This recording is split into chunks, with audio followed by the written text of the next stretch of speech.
wax on, wax off. But preferably do that second part when no one else is in the house. What's up everybody? It's Luke James, not the singer. If you're an indie artist looking for an album review and some promo, you can hit up Luke at redmattersite.com. But for now we're going to talk about this 2 Chainz mixtape called Daniel's Son, Necklace Dawn.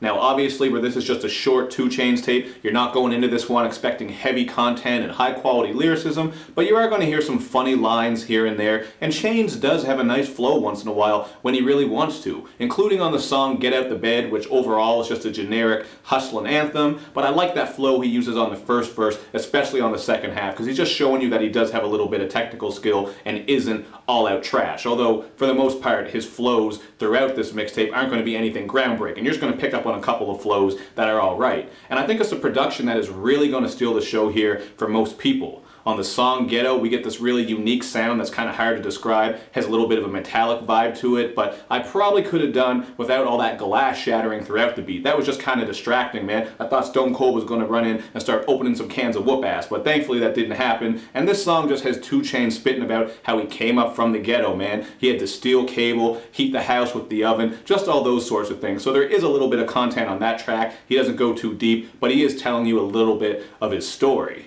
But if I had to talk about what my favorite beat was on this one, I would say it's on the song You in Love With Her. It just has this mega wavy late night vibe to it, and this one is just about how 2 Chainz and YFN Lucci are fucking these girls who other simps are in love with. And this is actually the first time I've really heard of YFN Lucci, and I wasn't too impressed, man. He's just doing some basic crooning on here, and the content doesn't really give him a chance to shine either, so it's not like he was an artist that stuck out to me, but I didn't hate this track, and it's probably my favorite one, especially because of that production. It reminds me a little bit of the song Get Throwed, which is just a great rap song off of one of Bun B's albums, and that song featured Zero, and I could have pictured Zero on this one, man. He would have fit it perfectly, but hey, you get YFN Lucci, whoever that is, I'm not exactly sure. And the only other feature you're going to get on here is Drake on the song Big Amount. This one has a really interesting beat to it. It sounds like some role-playing game shit because of the flutes. It's like you're playing Final Fantasy, maybe walking through some windy plains or a desert, just something like that. And on this one, Drake had one of the most cringe-worthy bars, man. He has this line that goes something about Michael Jackson showing up in his dreams, and he's saying to Drake, "You're bad," to which Drake responds, "Shimon with the check then." That's just...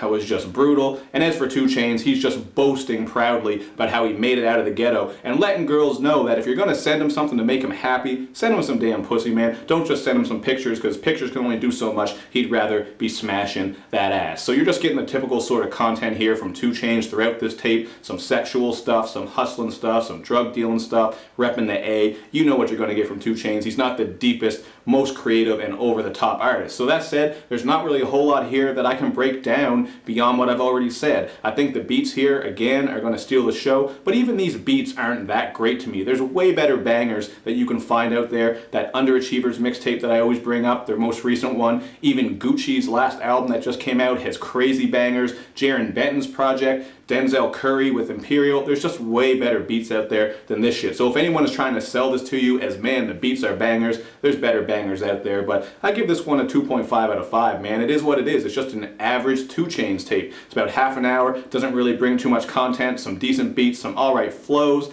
and this is probably one of 2 Chainz' worst releases in my opinion. When I think of 2 Chainz' best releases, I'm thinking of True Religion and also Cody and Cowboy, his 2 mixtapes. Those ones are fire because he was spitting better on there, the bangers were better on there, and he also had some sample-based production on both of those mixtapes, which really helped just shake things up and keep it interesting. So I don't know, if you're a die-hard 2 Chainz fan, you might like this one, but if you're not a fan of 2 Chainz, then you're just gonna say, oh, it's just 2 Chainz doing what 2 Chainz does. 2 Chainz is going to 2 Chainz, basically. I could have just said that and this review would have been done. So I'm going to wrap it up now, 2.5 out of 5. Hit me up in the comment section and let me know what you guys think. And of course, make sure you do that good YouTube and social media stuff, man, where you like my videos, you share them, you follow me on Twitter, you retweet the videos, and you especially subscribe to my channel.